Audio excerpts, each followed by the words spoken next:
ఏదైతే వికారాబాద్ డిస్టిక్ సంబంధించిన కామారెడ్డిగూడెంలో జరిగినటువంటి హత్య ఇక్కడ ఉండబడినటువంటి అగ్రవర్ణాలు మరి ఆ రోజు ప్రేమ ముసుగులో యాదవ బిడ్డని ప్రేమ పేరుతో వంచి పెళ్లి చేసుకుని మరి తన కుటుంబం యాదవుల బిడ్డను చేసుకోవడంతో ఇష్టం లేక వాళ్ళు చేస్తున్నటువంటి ఆలోచనలకు అనుగుణంగా ఎవడైతే భర్తగా ఉన్నటువంటి వ్యక్తి మరి అలా తల్లిదండ్రుల కళ్ళల్లో ఆనందం చూడటం కోసం ఆ అమ్మాయిని తన నుండి దూరం చేయడం కోసం మరి చేసినటువంటి కుట్రలో భాగంగా జరిగినటువంటి హత్య మరి వాళ్ళ కుటుంబాన్ని మొత్తాన్ని కూడా కలిపి ఇవాళ అమ్మాయిని పీడ విరగడం చేసుకోవాలనేటువంటి దుర్మార్గపు ఆలోచనతోని మరి మేము గతంలో ఎప్పుడూ చూసినాం ఈ ముక్కల వాతావరణం మళ్ళీ ఇన్నేళ్ల తర్వాత మా యాదవ్ బిడ్డని మరి ఏ పాటు కాపాటు వేరు చేసి మరి ఆ యొక్క నదిలో పారేసినటువంటి కుటుంబాన్ని ఈ రోజు వరకు కూడా మరి రిమాండ్ చేయకుండా మరి ఒక్కనే ఇవాళ ముద్దాయిగా చూపిస్తూ మరి మేము ఇచ్చినటువంటి దరఖాస్తులు ఆ కుటుంబం అంతా ఉందనేటటువంటి వాస్తవాలను ఆధారాలతో సహా ఇచ్చినప్పటికీ కూడా మరి ఇక్కడ ఉండబడినటువంటి రెడ్డి రాజ్యం మరి అక్కడ ఉండబడినటువంటి రెడ్డి ఎస్ఐ సిఐ డీజీపీలు అందరూ కూడా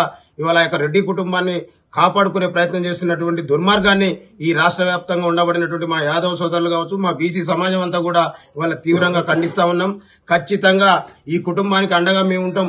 ఏదైతే చట్టపరంగా కుటుంబంలో ఇచ్చినటువంటి వాళ్ళందరినీ కూడా తక్షణమే రిమాండ్ చేసి మరి వాళ్ళకు శిక్షించకపోతే మేము రాష్ట్ర వ్యాప్తంగా ఆందోళన చేయడమే కాదు ఈ రెడ్డి రాజ్యాన్ని ఈ ప్రాంతం నుంచి తరిమి కొట్టేంత వరకు కూడా మేమందరం ఐక్యమై ముందుకు పోతాం తెలియజేస్తూ ఏదైతే బాధిత కుటుంబానికి ఇవాళ వాళ్ళు ఈ గ్రామంలో 4 కుటుంబాలు ఉన్నారని చెప్తా ఉన్నారు. ఈ రాష్ట్రంలో 90% జనం ఇవాళ బీసీలో ఉన్నాం. మరి మేము ఇదే రకమైనటువంటి కుట్రలకు పాల్పడితే ఈ రెడ్డి సమాజం మరి ఉంటుందా అని మేము ఈ వేదిక ద్వారా వాళ్ళని ప్రశ్నిస్తా ఉన్నాం. ఎందుకంటే ఇవాళ అనేక సందర్భాల్లో రెడ్డి అమ్మాయిల వైపు బీసీ యువకులు చూసిన సందర్భంలో మరి వాళ్ళని అక్కడికక్కడే ఎన్కౌంటర్లు చేసినటువంటి చరిత్ర ఈ రాష్ట్రంలో ఉంది. మరి ఇక్కడ మేము వెనుకబడినటువంటి కులాలుగా మమ్మల్ని చూస్తూ అంటే మామూలు అవసరం వచ్చిన రోజు పెళ్లి చేసుకుంటామని చెప్పి ఆ కుటుంబం ఇష్టం లేకపోతే ముక్కలుగా నరికినటువంటి దుర్మార్గ కుటుంబాన్ని మరి శిక్షించకపోవడం చాలా తీవ్రంగా ఖండిస్తా ఉన్నాం. ఈ విషయంలో ఈ రాష్ట్ర వ్యాప్తంగా ఈ రెడ్డి సమాజానికి తగిన బుద్ధి చెప్పడానికి మా జాతులన్నీ ఏకమైతాయని తెలియజేస్తూ ఈ కుటుంబానికి ప్రగాఢ సానుభూతి తెలియజేస్తూ వాళ్ళ వెనకంగా మేమందరం ఉన్నాం. వాళ్ళని అధైర్యపడొద్దని వాళ్ళందరూ కూడా మా యొక్క సంతాపాన్ని తెలియజేస్తా ఉన్నాం. వికారాబాద్ పక్కన ఉన్నటువంటి కామారెడ్డిగూడెంలో బాధితుల కుటుంబాన్ని పరామర్శించడం జరిగింది. హైదరాబాద్లో మేడిపల్లిలో మహేందర్ రెడ్డి అనేటువంటి ఒక నరరూప రాక్షసుడు మా బీసీ బిడ్డను ముక్కలుగా నరికి మా స్వాతి అనేటువంటి యాదవుల బిడ్డను ముక్కలుగా నరికి పైశాచికంగా వాళ్ళ కుటుంబం అంతా ముందే కూడబలుక్కొని ఇందులో ఈ హత్యకు పాల్పడ్డారు. ఈ హత్యకు పాల్పడ్డ తర్వాత నేను ఇప్పుడు బాధితులతో మాట్లాడితే చెప్తున్నటువంటి ఘటన ఏంటంటే ఈ కుటుంబం అంతా మహేందర్ రెడ్డి కుటుంబం అంతా ముందే గ్రామం నుంచి వెళ్ళిపోతారు. ఆ నైట్ హత్య జరుగుతుంది, వాళ్ళు పరారీలో ఉంటారు. వెంటనే ఇంకొక రెడ్డి గారు మేడిపల్లి సిఐగా పనిచేస్తున్నటువంటి గోవిందర్ రెడ్డికి ఫోన్ చేసి బాధితుడు ఎవడైతే హత్య చేసిండో నిందితుడు వారిని సురక్షితంగా కాపాడి ఒక్కడిని మాత్రమే జైలు పంపుతారు. ఇక్కడ ఇంటోళ్ళందరూ బదురుకొని ఆ హత్యను చేసినటువంటి ఆరోపణలున్నాయి. కంప్లైంట్ కూడా అట్లాగే ఉంటే మేడిపల్లి సిఐ అలాగే పోలీసులు అగ్రవర్ణ పోలీసులు రెడ్డి పోలీసులంతా కూడా ఈ కేసును తప్పుదారి పట్టించే ప్రయత్నం చేస్తా ఉన్నారు. దీన్ని రాష్ట్ర వ్యాప్తంగా తీసుకుపోతాం. ఎట్టి పరిస్థితుల్లో బాధితులకు న్యాయం జరగాల్సిందే. ఈ హత్యను తప్పుదో పట్టిస్తున్నటువంటి మేడిపల్లి సిఐ పైన కూడా హత్యా నేరం పెట్టాలి. ఇందులో అతన్ని కూడా పార్టీ చేయాలి. ఎవరెవరైతే అధికారులు ఇన్వాల్వ్ అయ్యారో వాళ్ళని చేస్తాం. ఖచ్చితంగా ఇక్కడి నుంచి చెప్తా ఉన్నాం, ఈ రాష్ట్రంలో ఏ బీసీ వాడి తెరువు వచ్చినా ఏ బీసీ వాడి తెరువు పోయినా రియాక్షన్ అదే స్థాయిలో ఉంటది. మీరు ఇంకా బీసీలను బెదిరించుకుంటూ అనగదొక్కుతాం ఇంకేదో చేస్తామంటే ఒప్పుకోవడానికి సిద్ధంగా లేము. అధికారులకు కూడా ఖబర్దార్ చెప్తా ఉన్నా, ఎన్ని రోజులు మీ ప్రభుత్వం ఉండదు, మా ప్రభుత్వం వచ్చినాక మిమ్మల్ని ఖచ్చితంగా ఏరుతాం బిడ్డ. మీరు ఎక్కడ పోయినా కూడా మా వాళ్ళకి అన్యాయం చేస్తూ మా వాళ్ళకి ఇబ్బంది పెడుతూ ఆ తల్లి గుండె కోత, ఆ తల్లి బాధ ఎవరికి తెలుసా?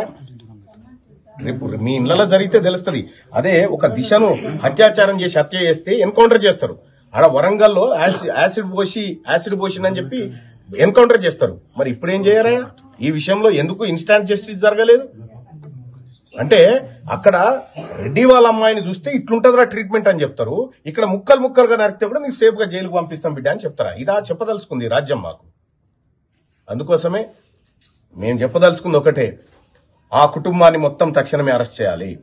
ఆ కుటుంబాన్ని తక్షణమే అరెస్ట్ చేసి అందులో ఎవరెవరైతే బాధితులను తప్పించడానికి ప్రయత్నం చేసిన పోలీస్ అధికారులు ఉన్నారో వాళ్ళని కూడా ఖచ్చితంగా ఈ కేసులో ఇంక్లూడ్ చేయాలి. దీన్ని వదిలిపెట్టే ప్రసక్తే లేదు. మేము బీసీ సమాజం అంతా, తెలంగాణ బీసీ సమాజం అంతా ఇవాళ ఈ కుటుంబానికి అండగా, ఈ బాధిత కుటుంబానికి అండగా నిలబడ్డం. మేమే కాదు, ఒక యాదవుల బిడ్డ తెలంగాణ రాష్ట్రంలో ప్రేమించిన వాడు నమ్మించి మోసం చేస్తున్నా కూడా తన భర్తాన్ని ఉండిపోయింది తప్ప ఆమె మోసం చేయాలని చూడలే. ఇలా ముఖ్యమంత్రి రేవంత్ రెడ్డి గారు, ఇదేనా నీ రెడ్డి పరిపాలన? ఇదేనా నీ తీరు?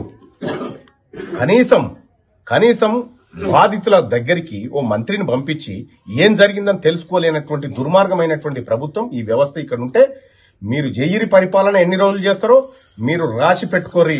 నేను తీన్మార్ మల్లన్నగా బీసీలుగా చెప్తా ఉన్నా, మీరు రాసి పెట్టుకోరి ఈ రోజును. మీకు ఎందుకు చేసినాం రా ఈ పొరపాటు అని మీరు బాధపడే రోజు తప్పకుండా ఈ అధికారులకు వస్తుందని చెప్పి తెలియజేస్తా ఉన్నా. అలాగే బాధిత కుటుంబానికి కూడా మేము ఇప్పుడే కాదు, ఇక ముందు కూడా ఈ అంశాన్ని ముందుకు తీసుకుపోయి రేపు అండగా నిలబడతాం. అవసరమైతే ఢిల్లీ స్థాయిలో కూడా ఈ అంశాన్ని తీసుకుపోయి మేము పోరాటం చేస్తాం. సార్, బాధితులు ఇంకా భయాందోళనకు గురవుతున్నారు సార్, వాళ్ళకి ఎలాంటి భరోసా సార్? ఇప్పుడు బాధితులేమో భయాందోళనలో ఉన్నారు, హత్య చేసిన వాళ్ళేమో బయట తిరుగుతున్నారు, ఇది హ్యాపీగా తిరుగుతా ఉన్నారు. ఇది రాష్ట్రంలో ఉన్నటువంటి లా అండ్ ఆర్డర్. ఈ రాష్ట్రంలో సామాన్య ప్రజలకు ప్రభుత్వం కల్పిస్తున్న భద్రత గది.